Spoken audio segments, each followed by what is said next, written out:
ইট পাথরের শহরে ব্যস্ত নগরবাসীর অবকাশ যাপনের জন্য খুব বেশি পার্ক বা খোলা জায়গা নেই রাজধানী ঢাকায়। সংখ্যায় অল্প যেগুলো আছে সেগুলোর মধ্যে একটি পান্থপথে পান্থকুঞ্জ পার্ক। এ পার্কের সৌন্দর্য বর্ধনে চলছে উন্নয়ন কাজ। এ মেগা প্রকল্প নেওয়া হয় 2017 সালে।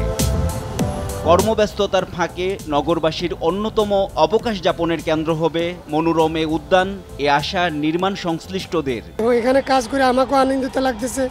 হয়তো আমি থাকবো না, আমাদের যারা প্রজন্ম আছে তারা মনে করে এখানে ঘুরবো ফিরবো আনন্দ করব। এই জায়গাটা যখন আমরা আগে যখন আসছি তখন অনেক রুমটা পাইছি, এখনও কিছু পাইতেছি, এখন যখন সবাই একলগে কাজ করতেছি অনেকটা ভালো লাগতেছে। মাটি টাটি সরাইতেছি, সুন্দর করতেছি রাস্তা।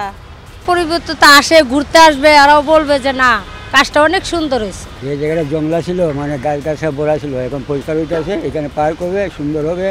আমাকে ভালোই লাগতেছে, আমরা কাজ করতেছি সবাই মিলে। জিম আছে, কিড জোন আছে বাচ্চাদের জন্য।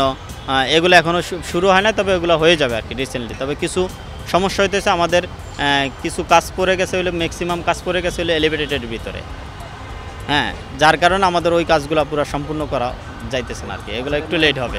বুধবার সকালে পান্থকুঞ্জ উদ্যানের বক্স কালভার্টের পরিচ্ছন্নতা কার্যক্রম পরিদর্শন করেন ঢাকা দক্ষিণের মেয়র শেখ ফজলে নূর তাপস।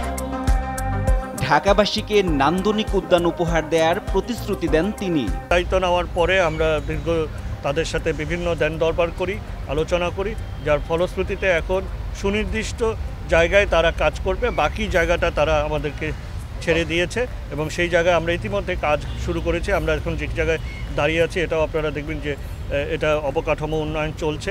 আমরা এখানে খুব সুন্দর একটি নান্দনিক উদ্যান আমরা ইনশাআল্লাহ আমাদের এলাকাবাসী ঢাকাবাসীকে উপহার দিতে চাই। গেল বছর নিউ মার্কেট ও শান্তিনগর সহ যেসব এলাকায় জলাবদ্ধতায় পানি প্রবাহ বন্ধ হয়েছিল সেগুলো পরিষ্কার করা হয়েছে বলেও জানান মেয়র।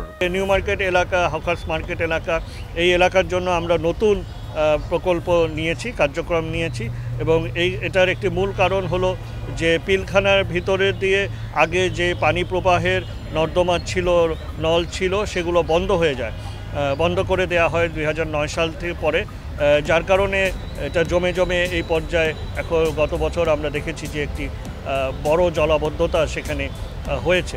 তো আমরা তাদের সাথে আলাপ করেছি এবং তাদের সম্মতি নিয়েছি। আমরা পিলখানার ভিতর দিয়েই এই পানি প্রবাহের আমরা বড় নর্দমার ব্যবস্থা করছি। ওনারা অনুমতি আমাদেরকে দিয়ে দিয়েছেন, সুতরাং আমরা সেটা করতে পারলে ইনশাআল্লাহ ওই অত্র এলাকার জলাবদ্ধতা থাকবে না। আগামী জুলাইয়ের আগেই পান্থকুঞ্জ পার্কের উন্নয়ন কাজ শেষ হবে বলেও জানান শেখ ফজলে নূর তাপস। NI নাহিদ, দেশ টিভি, ঢাকা।